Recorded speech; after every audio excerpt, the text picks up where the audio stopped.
Now, Mr. President, ngayon na ikaw ay iniimbestigahan sa war on drugs, where are they now?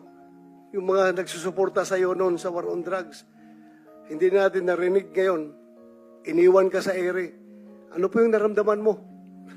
Takot. Alam ko kasi tao.